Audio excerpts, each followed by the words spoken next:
வணக்கம். நிறைய நல்ல செய்திகள் இருக்கு. நம்ம மார்க்கெட்டை பற்றி பேசுறது எல்லாம் மார்க்கெட் ஒட்டு கேட்டுட்டு இருக்குன்னு நினைக்கிறேன். ஆல்மோஸ்ட் லாஸ்ட் ஒரு 5-6 டேஸாக நம்ம பேசுகிற மாதிரி தான் மார்க்கெட் டைரக்ஷன்ஸ் போயிட்டுருக்கு. இன்ட்ரெஸ்டிங்காக இருக்குது. அண்ட் கோடு போட்ட லைட் அந்த கோடு போட்டதை வந்து தாண்டறதுக்கு கொஞ்சம் யோசிக்குது மார்க்கெட். எனிவே ஃபஸ்ட்டு நல்ல செய்தி என்எஸ்சி ரைட். ரொம்ப நாளாக நம்ம வந்து ப்ரீ ஐபிஓ பற்றி நம்ம பேசிகிட்டு இருக்கோம். இன்றைக்கி செபி சேர்மேன் வந்து ஏதோ வேறு ஒரு விஷயத்துக்கு டெல்லியில் போயிட்டு ஏதோ ப்ரெஸ் கான்ஃபரன்ஸில் வந்து அவர் வந்து சொல்லியிருக்கிறாரு, என்எஸ்சியோட ஐபிஓஸ் வந்து கூடிய சீக்கிரத்தில் வரப்போகுது, விரைவாக வரப்போகுது. கேட்டிருப்பாங்க, அப்பா ரொம்ப நாளாக இதோன்னு சொல்கிறீங்க, ப்ரீ ஐபிஓ வந்து ஆல்மோஸ்ட் 7 வருஷமாக ஓடிட்டுருக்கு, என்னைக்கிடா வெளில வரப்போகுது சொன்னதுக்கு அவர் வந்து இந்த பதில் சொல்லியிருக்கிறாரு. அதில் ஐபிஓவில் இருக்கிற எல்லா பிரச்சனையும், என்எஸ்சியில் இருக்கிற எல்லா பிரச்சனையும் வந்து போர்க்கால அடிப்படையில் வந்து எல்லாத்தையும் சார்ட் அவுட் பண்ணிகிட்ருக்கோம். பேசிக்காக என்எஸ்சியில் ப்ராப்ளம் கிடையாது. என்எஸ்சிலையும் ப்ராப்ளம் இருந்துச்சு. அவங்களுக்கு இந்த கேஸ்லாம் ஓடிச்சு, கோலொகேஷன் ஆஃப் சர்வரு இது அது லொட்டுலுஸ்கன்றது. அவங்களுக்கு மேஜர் பிரச்சனை வந்து ஒரு டீலருக்கும் சப் டீலருக்கும் இருக்கிற பிரச்சனைகள் இருந்துச்சு. சப் டீலரை வேணான்னு சொல்லிட்டு எல்லாத்தையும் ஒழிச்சிட்டாங்க. இப்போ there is no sub-broking concept. So sub-brokingயே எடுத்தாச்சு. ஸோ போக பார்த்தால் எல்லாத்தையும் எடுத்துகிட்டு என்எஸ்சி மட்டும் டைரெக்டாக என்ன அக்கௌண்ட் ஓப்பன் பண்ணிக்கின்ற லெவலுக்கு வந்துருவாங்கன்னு நினைக்கிறேன். எனிவே செபி சேர்மேன் வந்து சொல்லியிருக்கிறது வந்து மிக விரைவில் என்எஸ்சியோட ஐபிஓ வரப்போகுது. என்எஸ்சி பற்றி ஒரு சின்ன டீட்டெயில்ஸ் நம்ம எடுத்துக்கலாம். 2019 May 31st, இன்றைக்கி வந்து நம்ம May 22nd இருக்கிறோம். 31st இன்னும் ஒரு 9 நாள் ரைட். அன்றைக்கி தான் வந்து ஃபஸ்ட்டு வந்து என்எஸ்சியோட ப்ரீ ஐபிஓ வந்து லான்ச் பண்ணாங்க. 162 rupees. எப்போ 2019 வந்து 162 rupeesல வந்து ஐபிஓ அனௌன்ஸ் பண்ணாங்க. இன்றைக்கி வந்து 1900, 800, 900 அந்த ரேஞ்சில் வந்து போயிட்டுருக்கு. நம்மளும் வந்து ப்ரீ ஐபிஓஸ் வந்து விற்றுக்கிட்டு இருந்தோம். ஒரு 2 மாதத்துக்கு முன்னாடி 2-3 மாதத்துக்கு முன்னாடி பண்ணோம். அரௌண்ட் 1800, 850, 900 அந்த ஜோனில் வந்து நம்ம விற்றுக்கிட்டு இருந்தோம். அண்ட் அதுக்கப்புறமா ப்ரைஸ் ட்ராப் ஆச்சு. மறுபடியும் லாஸ்ட் வந்து ஒரு 2-3 வீக்ஸாக வந்து ப்ரைஸ் இன்க்ரீஸ் ஆகிட்டுருக்கு. அண்ட் இப்போ வந்து எப்படி சூழ்நிலைன்னு சொன்னால், ஒரு 4 நாளைக்கு முன்னாடி வந்து ஒரு நியூஸ் பார்த்துருப்பீங்க. ப்ரீ ஐபிஓலேயே ஹையஸ்ட் ஷேர் ஹோல்டர்ஸ் 1 லட்சம் ஷேர் ஹோல்டர்ஸ் இருக்கிறாங்க என்எஸ்சியில். நினச்சி பாருப்பா, ப்ரீ ஐபிஓலாம் வந்து காதும் வச்சு ஃப்ரெண்ட்ஸ் சர்க்கிளில் அப்படி விற்கிறது, என் மாமா மச்சான் ஃப்ரெண்ட்ஸு ஆஃபீஸ் கொலீஸ்க்கு அப்படி விற்கிறது தான் வந்து ப்ரீ ஐபிஓ. ப்ரீ ஐபிஓ வந்து 1 lakh ஷேர் ஹோல்டர்ஸ் இருக்கிறாங்க என்எஸ்சியில். அப்போ what is a kind of tempo is building up right. So anyway உங்களுக்கு வந்து தெரியும், வேர்ல்டில் வந்து நம்பர் 1 எக்ஸ்சேஞ்சாக இருக்குது in terms of contracts, F&O கான்ட்ராக்ட்ஸில். அண்ட் ஒரே ஒரு விஷயம் ஞாபகம் வச்சுங்க, இந்தியா இன்னும் வளரலப்பா. வளர்கிறதுக்கான அந்த படிக்கட்டியில் நிற்கிது. இங்கேருந்து டேக் ஆஃப் தான். எல்லாருக்குமே தெரியும், we are going to become a 5 trillion. இப்போ வந்து அரௌண்ட் 3-4 கொஞ்சம் முன்னாடி நிற்கிறோம். we are going to be a 10 trillion economy by 32. So அப்போ எக்ஸ்சேஞ்சுன்னு எடுத்துக்கிட்டோன்னா என்எஸ்சி தான் இருக்குது, பிஎஸ்சியும் இருக்குது, என்எஸ்சியும் இருக்குது. இன்னொன்று மெட்ரோன்னு ஒன்று இருக்குது, மெட்ரோபாலிட்டன் எக்ஸ்சேஞ்சுன்னு ஒன்று இருக்குது. அது நிறைய பேர்த்துக்கு தெரியாது. அந்த ஷேர்ஸும் வந்து விற்கிறாங்க ரைட். அது வந்து இன்றைக்கி டேட்டில் வந்து அரௌண்ட் 8 rupees பக்கமாக வந்து அந்த ரேட் விற்றுட்ருக்கு. யாராச்சும் வாங்கணும்னு நினச்சா 8 rupeesக்கு வாங்கி போடுங்க. அது என்றைக்காச்சும் ஒரு நாள் டப்புன்னு போய் நிற்கும். இன்றைக்கி எக்ஸ்சேஞ்சுன்னு எடுத்தோன்னா ஒரு 4-5 எக்ஸ்சேஞ்ச் தான் இருக்குது. பிஎஸ்சி, என்எஸ்சி, எம்சிஎக்ஸு, என்எஸ்டிஎல், இன்னொன்று கமாடிட்டிக்கு ஃபுட் கமாடிட்டிக்கு ஒன்று இருக்குது. அதுக்குமா இந்த மெட்ரோ. ஸோ ஞாபகம் வச்சுங்க, அது வேணும்னால் அரௌண்ட் 7 to 8 rupeesன்னு நினைக்கிறேன். I'm not still sure. Pre ஐபிஓவில் தான் அது போயிட்டுருக்கு. சரி, நம்ம மெயின் மேட்டருக்கு வரலாம். என்எஸ்சியோட ஷேர்ஸ் உங்களுக்கு வேணும், நீங்கள் விருப்பப்பட்டீங்கனால் எங்களோட கால் சென்டர் நம்பருக்கு கால் பண்ணுங்கள். 9444468888க்கு இன்னமும் விற்றுட்ருக்கோம். அண்ட் மார்க்கெட்டில் கிடைக்க மாட்டேங்குது. முதல்ல வந்து ஒரு ரேட்டு நம்ம வந்து கிளைண்ட்டுக்கு வந்து ஒரு ரேட் சொல்கிறோன்னு வச்சுக்கோங்க. ஒரு எக்ஸாம்பிளுக்கு 1900 rupeesன்னு சொன்னால் ஒரு 4-5 நாளைக்கு வந்து அந்த ரேட்டு அப்படியே நிற்கும். இப்போ இருக்கிற டிமாண்டில் வந்து என்ன ஓடிட்டுருக்குன்னா, ரேட் கிடைக்க மாட்டேங்குதுப்பா, நிஜமாகவே கிடைக்க மாட்டேங்குது. யார்கிட்ட ஃபோன் பண்ணி கேட்டாலும் இல்லைப்பா தெர் இஸ் நோ ஷேர், எல்லாம் விற்று போச்சுன்னு தான் சொல்லிகிட்ருக்காங்க. அரௌண்ட் 1900+ அந்த ஜோனில் வந்து ட்ரேட் ஆகிட்டுருக்கு. ஒரு 4 நாளைக்கு முன்னாடி கேட்கும் போதும் அரௌண்ட் 1800 இருந்துச்சு. இன்றைக்கி காலையில் ஒரு கிளைண்ட்டுக்கு பேசும்போதும் 1950க்கு தான் வந்து கிடச்சிச்சு. ஸோ ரேட் மாறிக்கிட்டே இருக்குது. இன்ட்ரெஸ்டிங்காக இருக்குது. டெஃபினட்டாக வந்து if you have next 2 years mind settle hold பண்ணணும்னு நீங்கள் விருப்பப்பட்டீங்கன்னா definitely it is a very good investments. சரி, மார்க்கெட் இன்றைக்கி வந்து பயங்கர இன்ட்ரெஸ்டிங்காக இருந்துச்சு. இன்றைக்கி வந்து இன்ட்ராடே ஸ்விங்கு 277 பாயிண்ட்ஸ். நேற்று நீங்கள் வந்து எடுத்து பார்த்தீங்கன்னா மார்க்கெட் வந்து ஒரு ப்ளஸ் 40-50 பாயிண்ட்ஸில் ஓப்பன் ஆகி, இன்ஃபேக்ட் 100ல் ஓப்பன் ஆகி கீழே வந்து மறுபடியும் வந்து ஆல்மோஸ்ட் 250க்கு போய் க்ளோஸ் ஆகும்போது 42 பாயிண்ட்ஸ் ப்ளஸில் வந்து க்ளோஸ் ஆச்சு.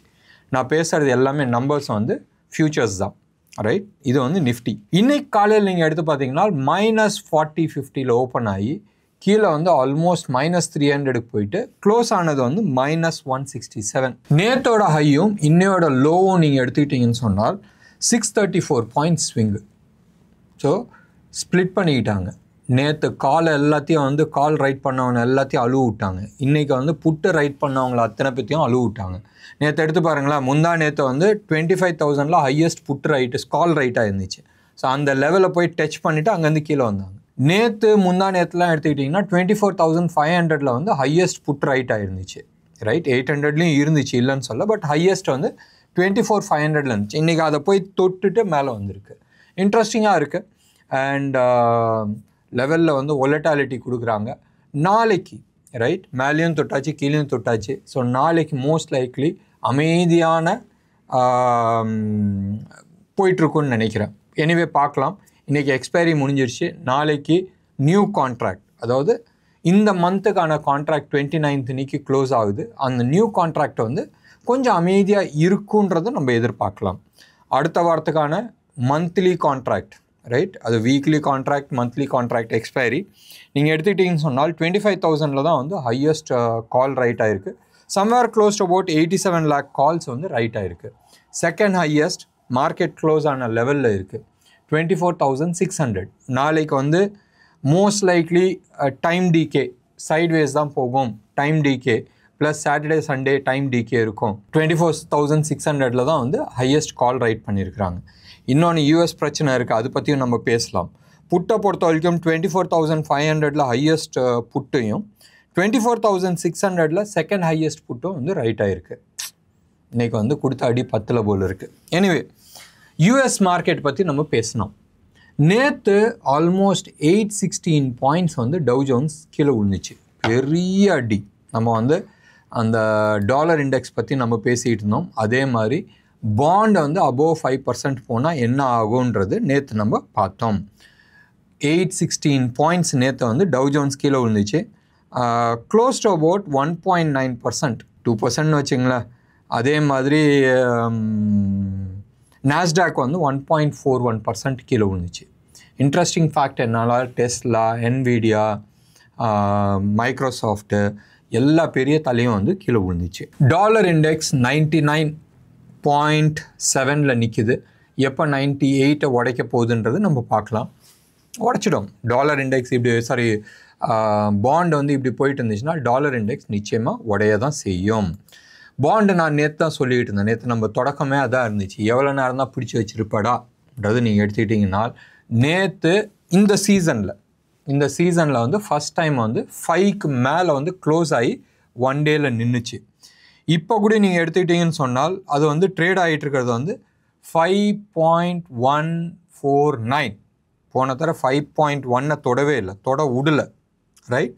இன்றைக்கி காலையிலேருந்து அதே லெவலில் தான் நிற்கிது 5.149ல். ஸோ வட்டி ஜாஸ்தியாகிட்டு இருக்குது. யூஎஸ் கவர்மெண்ட் வந்து பாண்டை வந்து விற்றுட்ருக்காங்க.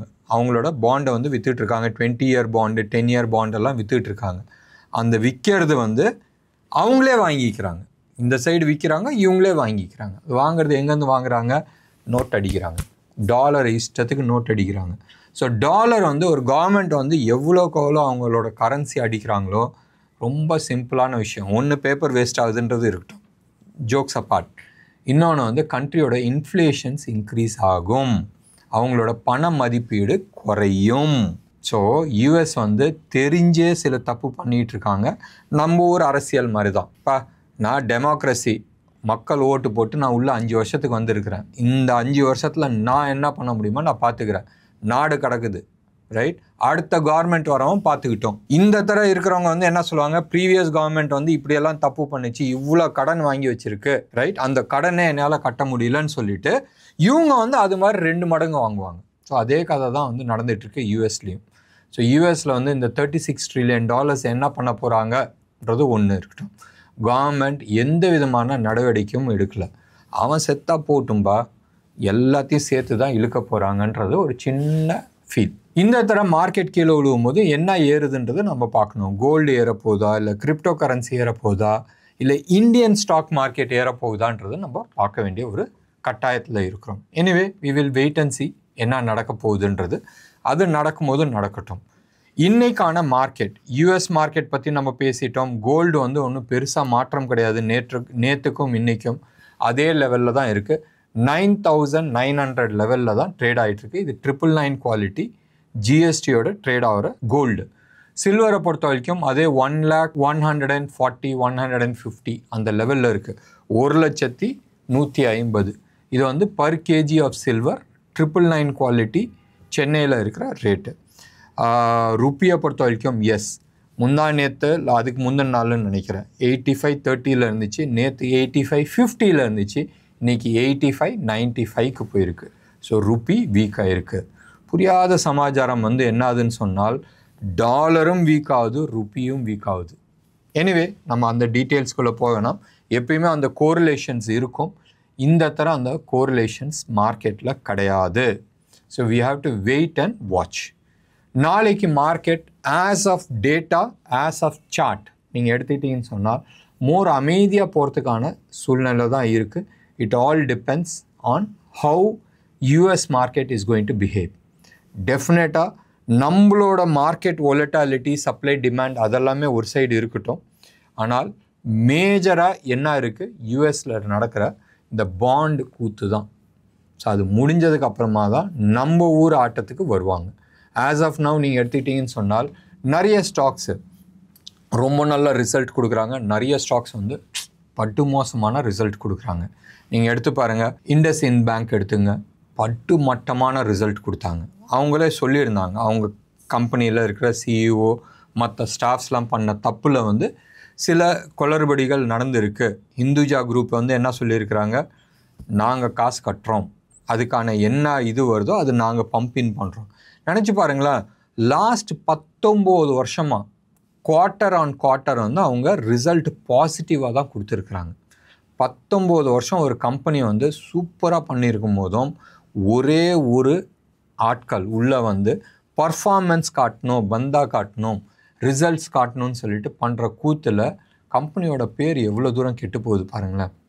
ஸோ டெஃபினெட்லி அவங்களோட ப்ரொமோட்டர்ஸ் வந்து சொல்லியிருக்கிறாங்க, 19 வருஷமாக எங்களோட ட்ராக் ரெக்கார்ட் நல்லா இருக்குது, எங்களோட அசெட் குவாலிட்டி சூப்பர் டூப்பராக இருக்குது, ஸோ கவலைப்பட வேண்டாம், வி வில் கம் அவுட்ன்றது. இன்றைக்கே எடுத்துக்கிட்டோன்னா பெருசாக கீழே விழுந்தது வந்து பயங்கர ஷார்ப் ரிக்கவரி இருந்துச்சு. இன்ஃபேக்ட் இன்றைக்கி வந்து மார்க்கெட் வந்து அந்த 2:30 மணிலேருந்து 2:38 எக்ஸாக்டாக சொல்லணும்னு சொன்னால் 2:38 இருந்து ஒரு 15 நிமிஷம் மார்க்கெட் ஒரு ஷார்ப் மூவ் வந்துச்சு. Mainly because of HDFC, ICICI, Axis bank, எஸ்பிஐன்னு ஒரு விதத்தில் நம்ம எடுத்துக்கலாம். ஷார்ப் மூவ் வந்துச்சு. அந்த ஷார்ப் மூவில் 24,600ஓட கால் நீங்கள் எடுத்துங்களேன், 40 ரூபாயில் இருந்துச்சு. 15 நிமிஷத்தில் எடுத்து பார்த்தோம்னா ஆல்மோஸ்ட் 210 ரூபா, 220 ரூபா பக்கமாக போச்சு. ஸோ இதுதான் வந்து ஆப்ஷனோட பொட்டென்ஷியல்ஸ்.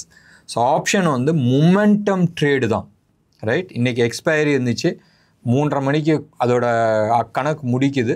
எப்பயுமே இந்த லாஸ்ட் மினிட்ல வந்து இது மாதிரி ஸ்பைக் வரும்போது பயங்கர இன்ட்ரெஸ்டிங்காக இருக்கும். எனிவே நாளைக்கு வந்து மோரார்லெஸ் மார்க்கெட் அமைதியாக தான் இருக்குன்றதை நம்ம எதிர்பார்க்கலாம். நினச்சி பாருங்களேன், நேற்றும் இன்னைக்கு அடித்த அந்த ஒலட்டாலிட்டிக்கு, நேற்றும் ஒலட்டாலிட்டி குறைஞ்சிருந்துச்சு. இன்றைக்கும் இந்தியா விக்ஸ் வந்து ஆல்மோஸ்ட் 1.65% வந்து குறைஞ்சிருக்கு.